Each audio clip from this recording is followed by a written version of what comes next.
Hello. Hi. Bonjour. My hair is becoming very uncontrollable and I'm really sorry there's nothing I can do about it. But yes, today what I'm going to be talking about, as you can probably guess by the title, is how I cope with anxiety and depression.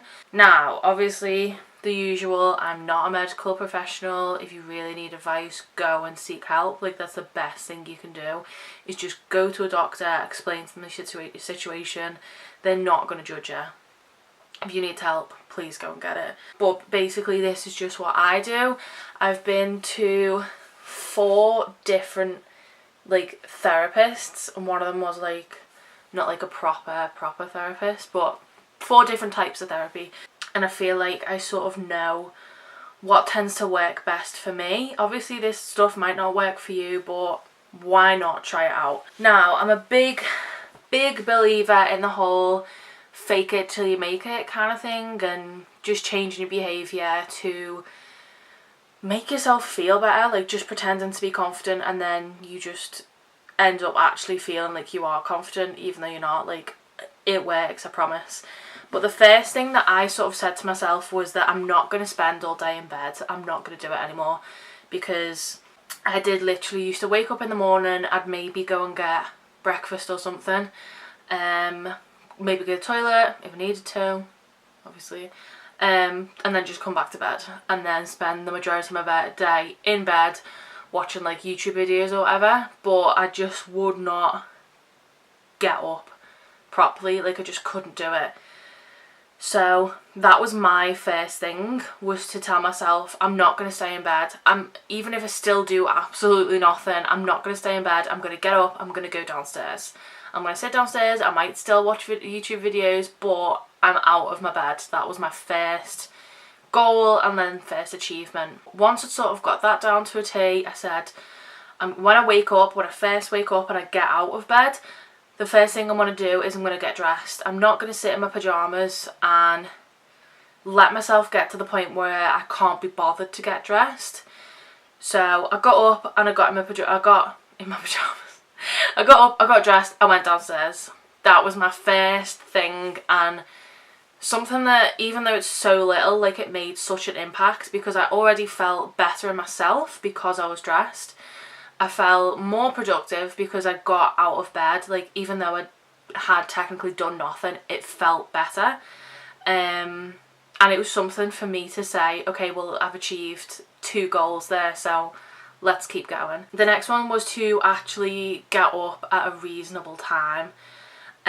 So what I would do was I'd set an alarm for 9:30, which isn't really that early, but again isn't horribly late.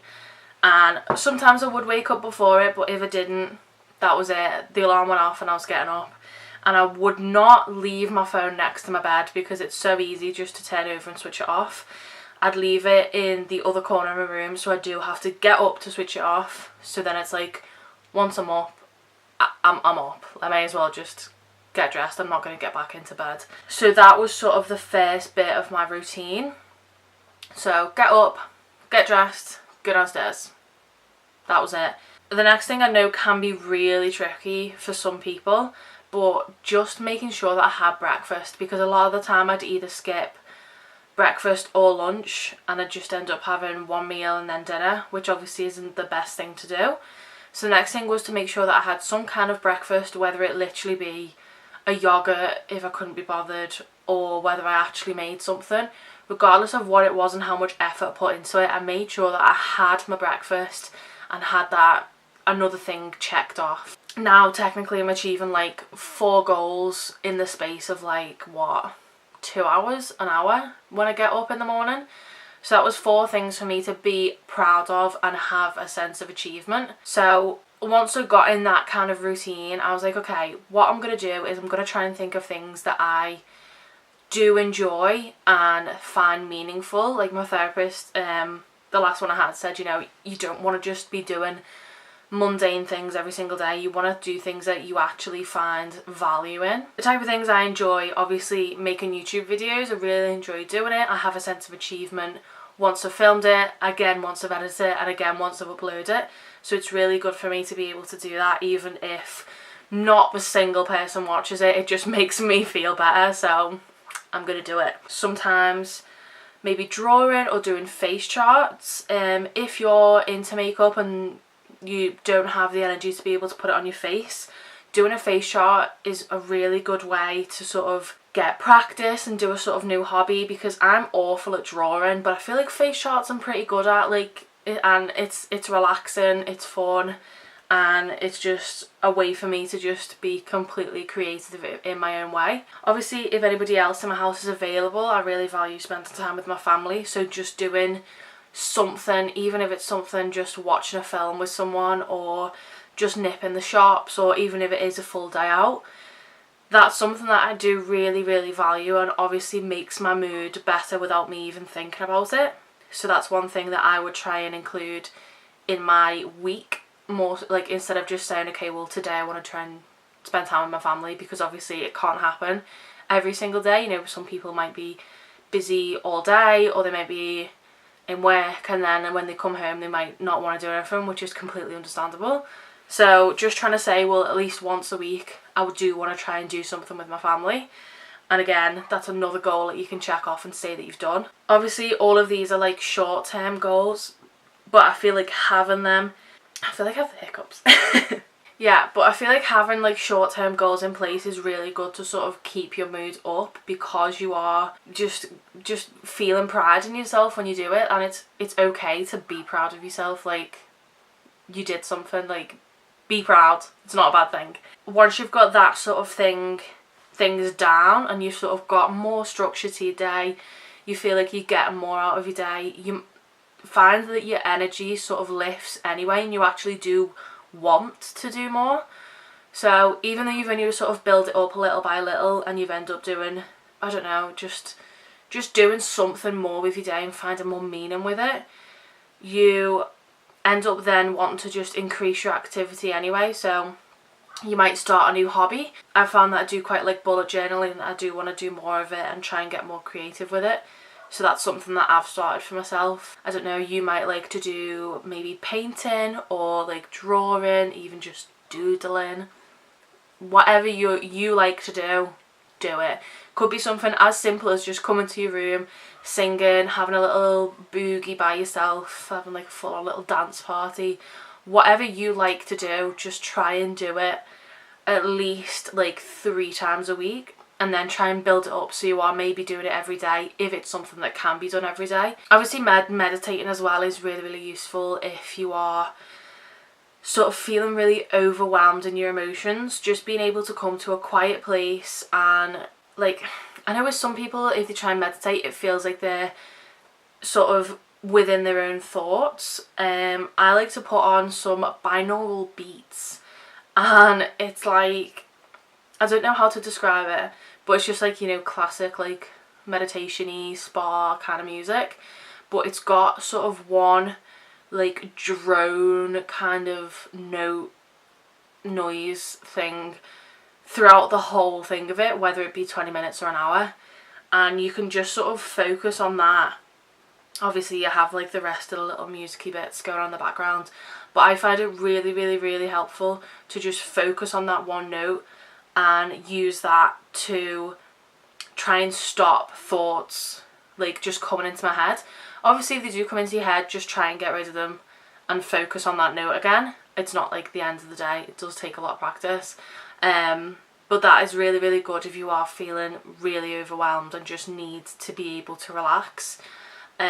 So I would suggest that if you do struggle quite a lot with excessive worry and anxiety and things like that. But yeah, then we sort of get on to long-term goals. So this is something that completely changes with each person. Obviously short-term goals do tend to change a lot, but I find that a lot of people with depression / anxiety do tend to have the same type of things, where it's like they stay in bed, don't get dressed, like don't get a shower, like, you know, it's those type of things that are really difficult, and just adding them into the day can really improve your mood. So yeah, long-term goals, I would think some of them are to do mainly with anxiety, so it might be going to something that I know might make me feel uncomfortable or would have been something that I would avoid. In the past, I never used to be able to actually get the train by myself just into town. So that was something for me that was like a big thing. And when I sort of first started like proper therapy, that was sort of my goal, was to be able to get the train by myself and come to therapy by myself and not have to have someone there with me and someone in the waiting room for afterwards. Of course, it was never something that I wanted to do. Like, every single day I worried about it. I really wanted to avoid it, and I didn't let myself do it. And I think as well, having a therapist or just someone that you can tell your achievements to is a really big part of it, because I knew that if I'd done it, then I could get there and say to her, I've come by myself, I've got the train by myself, like, I did it all just by myself. Like, that was such a huge thing for me, and that was basically my starting point with my sort of long-term goals. Obviously, it could be something that you just do easily. Say now, it's something I can do really easy. I don't mind getting the train. Obviously, if it's like a really long train journey, I do kind of still feel a bit iffy about it. But just getting my sort of local trains, like, I'm fine with it. So that's something that I know I can check off. I've done it. Something else may be going somewhere that could be crowded, but something that otherwise you would really enjoy. So I know that there's a lot of vegan festivals, and even now I'd still sort of be like, would I want to go by myself? But even just going with my mum and dad, or with Bren, or, you know, a friend or something like that, that was my sort of first thing where I was like, I knew it was going to be crowded, I knew it was going to be like small spaces, because they often have like sort of all the little, what are they called, like the tables like full of stuff. I don't know what the word I'm looking for is, but you basically would walk in between the two tables and just sort of keep going in the rows. So I knew that there'd be a lot of people there. There'd be people who walked really slow and like got on my nerves, but I thought, I'm going to enjoy it. There's going to be like things that I'll get out of it that will sort of outweigh that. And again, because I was going with someone, it was kind of like a safety blanket at first, but it also meant that they were kind of relying on me, so I also couldn't just say I'm not doing it. I couldn't avoid the situation. I had to go and do it because I'd already told them. So yeah, that was sort of how I got more used to like crowded situations. Obviously, it doesn't have to be like a vegan festival thing. It could have been just going shopping in town, because if you've ever been to Liverpool City Centre, it's always heaving, doesn't matter what day it is. You could literally go at like 10 o'clock on a Monday morning and it'd still be busy. Even just going there, or going to a supermarket. I don't know why, but I used to find supermarkets really difficult. And again, now I can just do that easily without even thinking about it, so that's something good. But yeah, just basically finding out what situations you would normally avoid and just try and slowly introduce yourself to them. So, I don't know, say if supermarkets was your kind of problem, maybe just start going on a Friday night where it might be a little bit less busy, but you still manage to get there, and you've achieved it then. And then obviously you can sort of work to go in at maybe slightly busy times. Like, obviously you don't have to go on like a Saturday afternoon unless that's when you want to do your shopping. But it just getting used to it and working your way up and then being okay with it. Obviously, if you do have a panic attack or anything like that, it's fine. Like, it's completely fine. No one is going to judge you. I know it feels like everybody will, but they won't. Like, just trust me. They won't. If anything, they'll just be a bit concerned and sort of hoping you're okay, but it's honestly, it's fine. I've been in that situation many times. Even now, actually, when I was saying about trains, sometimes if a train is really, really busy, it's like a combination of crowds and trains, like, together. Depending on how my actual mood and anxiety has been that day, it can sort of set me off a little bit. But I was on a train with my dad and Brendan a few months ago now, and it was really, really busy, and I sort of just like, I held onto this pole, but I sort of, instead of just like standing normally, I had to like hold it with two hands and just like look down and just avoid everything that was going on around me. I don't know why, I couldn't move, like that was it. And I did have a bit of a panic attack, you know, I was like crying and stuff like that, but no one was like judging me for it. Nobody thought that I was like, I don't know, like no one thought I was like overreacting or an attention seeker or anything like that. The type of things that tend to go through your head. Like I just had this one woman who just said, are you okay? Like, do you need help? And I just said, it's okay, like I'm just having a panic attack. And like she sort of made sure that I got off the train first when the doors opened, which obviously she didn't have to do. But that was the only thing that came out of it where someone else was involved, if you know what I mean. Like no one else really cared. They were just getting on with their day. Like you don't have to, it's not the end of the world if you do something and you have a panic attack, okay? You've still done it. I'm still proud of you. Like, keep going. Keep doing it. You can do it. You'll get it in the end. I promise. Other long-term goals. I feel like this is going to be such a long video. Like, I'm really sorry, but I want to give you information. I want to help. This might not even help. This could just be me rambling and it's not beneficial in any way, but I'm going to try anyway. Other long-term goals could be learning how to drive. I know that can be something that's really anxiety provoking, but again, try not to avoid it. Just book yourself one lesson and just tell yourself you're going to go and you're going to see what actually happens, because a lot of the time this sort of goes for any situation. The reason we avoid things is because we think, what if this is going to happen? What if that happens? What if, what if, what if? And they're all very hypothetical sort of problems. Like, they haven't happened and they probably won't happen. But it's things that we still worry about anyway. But tell yourself it's a hypothetical problem. It might not happen. You may as well go. If it does happen, it's not the end of the world.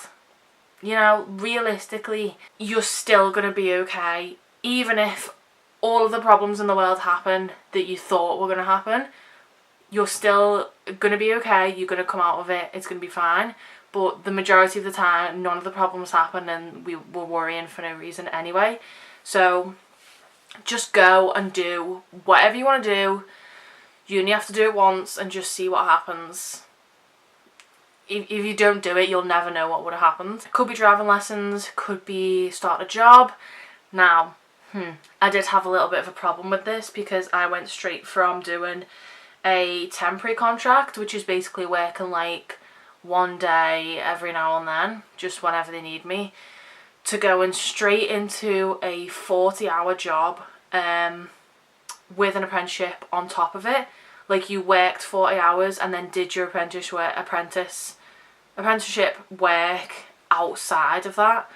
And I now know that for me that was way too much at once. Like, I really shouldn't have just tried to like dive in head first. And the actual job itself isn't something that I was sort of comfortable with. I know for a fact I don't do well with stress with stress or pressure, not stressor. Yeah, I know for a fact I don't cope well with it. It's just, it's how I am. And this type of job sort of felt, it was like a customer service type of thing, but it felt more like working in a call centre, which isn't really something I've ever like wanted to do, and I know that I really don't like it. But I still did it. I went for the interview, got the job, did it for about 3 weeks before I had like a mental breakdown. I was like, no, I can't do this anymore. But I still did it, even though everything that I thought might be a problem did happen. Like, I still did it, and I'm still proud of myself for going and trying it. And now I know that I don't like that kind of thing, and I know what jobs I want to apply for, and I know that maybe going straight into 40 hours was a little bit too much. Yeah, what I'm going to try and do with that kind of thing is just sort of maybe go for something with less hours in a different field. But yeah, If that's your next goal, would be to be able to work and be financially stable, like maybe try and work yourself into it and start with less hours and maybe build them up. Don't put too much pressure on yourself to be perfect and be able to do everything straight away. Sometimes it takes time to learn things, it takes time to get used to things, and that's fine. Like, take your time, you'll be fine, you can do it. You can do it. The only other thing I can think of in terms of long-term goals, would just sort of be like being happy and like not having to think about how to cope with depression, anxiety, or just having a normal life. Like, that's the kind of thing that people want, do you know what I mean? Like, I think a lot of people who had depression and anxiety very young didn't really plan on being old at any point. Like, I sort of first had problems with it when I was about 13. I'd say that's when it was an issue. Obviously before that I'd had different kind of panic attacks and felt low, but it never felt cripplingly bad, does that make sense? Yeah, so I'd say when I was 13 was when it sort of was an issue, and it just sort of carried on. I don't think I sort of got any help until I was about 16. So through those sort of years, I hadn't actually like planned on being here. Like, I know it sounds really morbid, but I hadn't planned on being alive. I didn't think I was gonna be here and be living. I didn't think it was gonna happen. I hadn't planned for this. So now it's like I'm just trying to figure out what I want, figure out what I actually want to do and what I enjoy and just what makes me happy. Like, it's okay to sort of still be finding your feet at any age. Like, there's no time limit on knowing exactly what you like to do in life. Do you know what I mean? Like, a lot of people say, oh, well, you know, you're an adult now, you should, I don't know, be in your own place. You should have a financial, like, job. What? You should have a good job and financial stability. You shouldn't be dependent on anyone. You should be amazing. You should, the world's your oyster, all that type of stuff. But if you don't know what you're doing, it's okay. The majority of people don't. Let's be real. A lot of people are just winging it and getting by. If you still have no idea what you want to do in life, it's okay. Like, you know, just try out different things. I don't know, say if you tried out a new job and you thought, oh, I don't know if I like it or not. If you try the new job, if you get the job and you don't like it, you don't have to stay there. It's not like you're not obliged to stay in that job forever. You could leave after the first week, or you could leave after like 10 years. It's completely up to you and whether you like it and whether it's whether it's beneficial to you. Because obviously mental health wise, you know, jobs are supposed to be really good for it because you get, again, a sense of achievement and purpose, like a sense of purpose in your life, and it is really beneficial. But obviously you have to know that the job you're doing isn't that sort of detrimental to your mental health, that it like outweighs it. The only other thing I can think of, again, I'm really sorry this video has been so long. If you've got to this point, like, congratulations, that's your achievement of today, is being able to watch this video.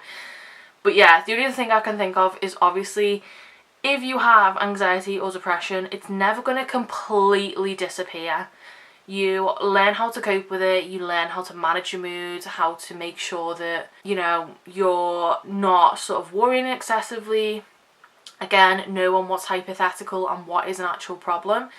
If something is an actual problem, try and solve it. If you completely can't solve it and it's out of your hands, then there's not really much you can do. Like, obviously, you're still allowed to worry about it, but realistically, you shouldn't be excessively worrying about something that you can't change, because it's not your fault. Like, it is what it is. But yeah, try and solve any sort of realistic problems, and if something is hypothetical, maybe set aside part of your day where you say, okay, I'm worrying now that I've got to go to physio later. I'm worrying that maybe I won't get there on time. So I might say to myself, okay, I don't want to excessively worry about that now. I'll worry about that later when it's actually time to go. So that's my time that I'm going to worry about it. But say if you're worrying about something more sort of, I don't want to say mundane, but you know what I mean, where sometimes you just worry about certain things that later on you think, why on earth was I worrying about that? I'm trying to think of an example. Oh, say maybe there's something I've done.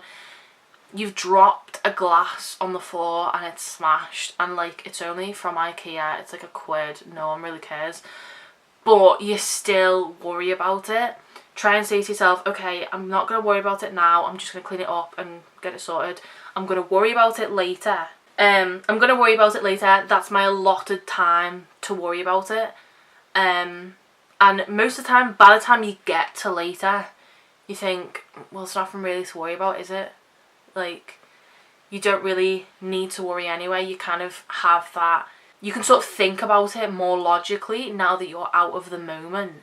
You don't really end up worrying about it anyway, so you feel better in turn.